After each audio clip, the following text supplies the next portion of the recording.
Le niveau, surnommé Thalassophobie, est le 8e niveau des backrooms et constitue un obstacle important à l'exploration du niveau 8 et au-delà. Le niveau 7 est un océan incroyablement grand qui semble s'étendre à l'infini dans toutes les directions. Malgré l'absence de sources lumineuses fixes dans le niveau, une faible lumière naturelle est présente à travers le niveau. L'exploration détaillée de cet océan est rare en raison du danger extrême et de la quantité de préparation qu'il nécessite pour naviguer. Ce que nous savons du niveau 7 est le suivant. Le niveau 7 est en grande partie inexploré, mais il est censé être composé de 2 pièces, la salle d'entrée et la salle contenant l'océan lui-même avec un haut plafond en béton suspendu au-dessus de l'eau. La salle d'entrée semble être le point d'entrée le plus facilement accessible au niveau 7, étant directement au bas des escaliers du niveau 6. Cette salle d'entrée est le point le plus habitable du niveau et devrait être utilisée comme base pour ceux qui osent explorer l'océan en dessous. Cette pièce est entièrement meublée, avec une bibliothèque contre le mur de gauche contenant plusieurs livres d'origine inconnue, une petite table basse, une chaise simple et un plafonnier fluorescent. Le sol recouvert de moquettes est recouvert d'un bassin d'eau peu profond, pas plus profond qu'une flaque d'eau. De l'autre côté de la pièce, de l'escalier menant au niveau 6, se trouve la porte d'entrée vers l'océan. Les explorateurs désireux de traverser le niveau 7 doivent savoir que le centre de gravité de la salle d'entrée est différent de celui du reste du niveau. La salle d'entrée semble être construite latéralement dans le plafond du niveau 7, avec la porte s'ouvrant directement au-dessus de l'eau, selon une perspective descendante. Tout ce qui se trouve directement devant la porte ouverte verra sa gravité ajustée de force à celle de l'océan, ce qui amènera plusieurs malheureux vagabonds à plonger à travers la porte dans les eaux en dessous. La grande majorité du niveau 7 est composée de l'océan à l'extérieur de l'entrée. La porte de la salle d'entrée est située à un endroit fixe sur le plafond en béton, à environ 4,5 mètres au-dessus de la surface de l'eau. Bien que l'eau entourant l'entrée soit stérile, les vagabonds voyageant suffisamment loin à la surface ont découvert des îles faites d'une roche inconnue, qui sont pour la plupart inhabitées. L'océan du niveau 7 est en grande partie inexploré, mais l'exploration suggère que le niveau entier est presque complètement dépourvu de vie. Les zones du niveau 7 sont classées par niveau de luminosité. Voici comment elles sont répertoriées. Zone de lumière du jour. Comme son nom l'indique, la zone de lumière du jour est la partie la mieux éclairée de l'océan du niveau 7. Elle est légèrement moins sombre que la surface, mais on ne peut pas dire plus sur cette zone, car c'est la zone la plus aride de l'océan. Située juste en dessous de la zone précédente, à environ 1 km sous la surface de l'eau, la zone crépusculaire est nettement plus sombre et plus froide. Cette zone contient des os détachés et des morceaux de métal rouillé, ainsi que les premières observations de squelettes complets. Ces squelettes sont souvent humanoïdes, avec des différences notables, notamment des mâchoires beaucoup plus grandes contenant de longues dents acérées et des jambes se terminant par ce que l'on suppose être des nageoires. Plusieurs squelettes de gros poissons surnaturels ont également été repérés, dont beaucoup sont couverts de marques de morsures ou de griffures. La pression de l'eau est censée être assez forte à ce stade, mais il semble qu'à aucun moment au niveau 7, la pression ne soit suffisamment forte pour écraser le squelette humain. Cependant, en raison de dangers plus pressants, il est conseillé aux explorateurs désireux de voyager aussi loin ou plus bas de partir le plus vite possible. La zone de minuit, dont la superficie est estimée à environ 3 km sous la zone crépusculaire, est complètement obscure.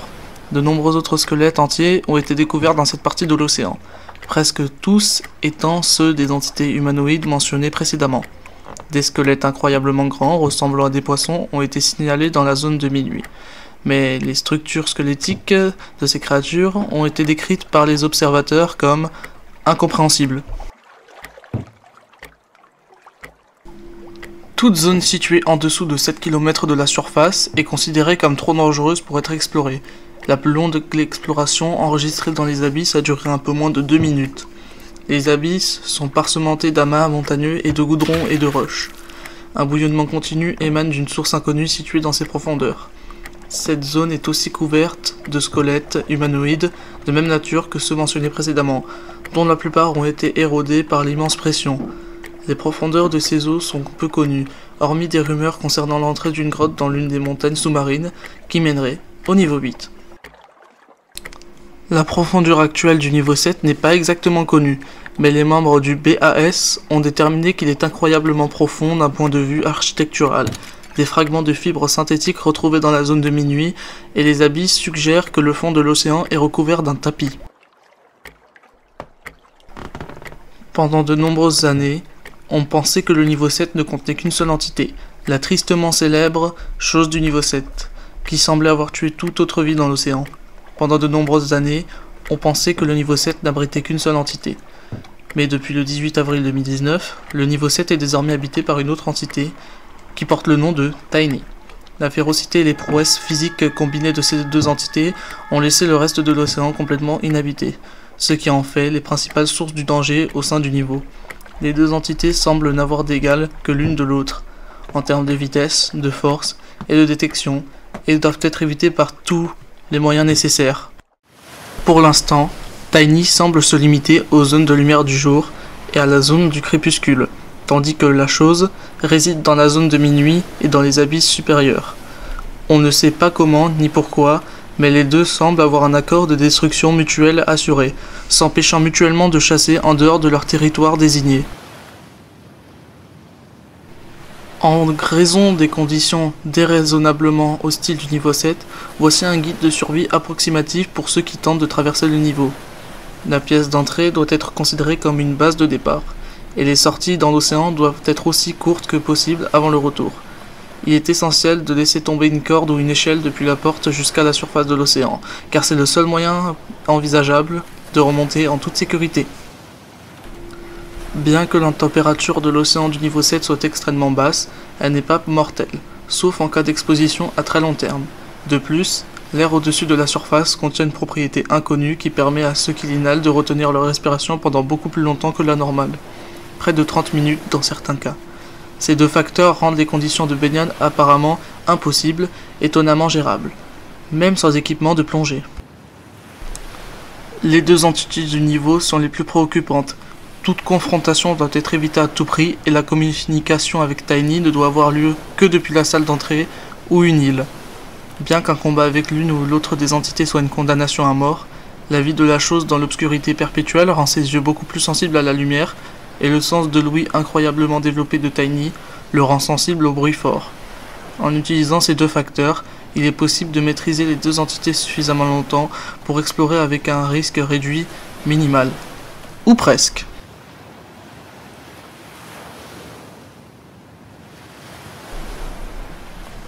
Fort Surrender, un avant-poste sur l'île la plus proche étant constitué d'un abri construit au hasard composé de meubles cassés maintenus ensemble par du goudron. On raconte que les habitants se sont consacrés au culte de la chose du niveau 7. Il y aurait apparemment entre 4 et 9 habitants, mais nous ne sommes toujours pas sûrs. La population de l'avant-poste serait hostile, mais ça non plus, nous ne sommes pas sûrs.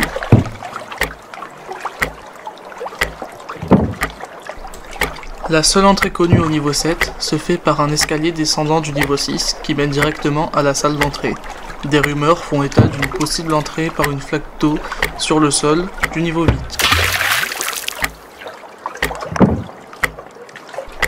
La sortie la plus connue du niveau 7 se trouve dans une grotte sous-marine sur le flanc d'une montagne particulièrement haute vers le bas de la zone de minuit. Cette montagne se trouve presque directement sous la salle d'entrée, créant un itinéraire simple, bien que long, vers le niveau 8. Bien que cela soit fortement déconseillé, plonger dans les abysses et y perdre connaissance mène directement au niveau 83. Depuis le 28 juin 2022, une nouvelle sortie a été découverte à environ 150 mètres à l'ouest de la salle d'entrée qui mène directement au niveau 9. Cette sortie se trouve à environ 150 mètres sous la surface et elle est marquée par un ensemble de tuyaux sous-marins massifs et de piliers de pierre disposés en cercle. Au centre de cette formation se trouve une porte en bois encastrée dans le sol d'une plateforme circulaire en pierre. À en juger par la grande quantité de squelettes et d'eau détachée dans la zone, on peut supposer que c'est là que Tiny réside la plupart du temps. Alors, approchez-vous avec une extrême prudence. Des spéculations récentes suggèrent que le niveau 7 pourrait être connectée d'une certaine manière à d'autres niveaux océaniques, car plusieurs personnes ont affirmé avoir voyagé en bateau jusqu'au niveau 880 en naviguant extrêmement loin à l'ouest de la salle d'entrée. Cette sortie n'est pas prouvée, mais elle est à l'étude comme une sortie potentiellement plus sûre du niveau 7.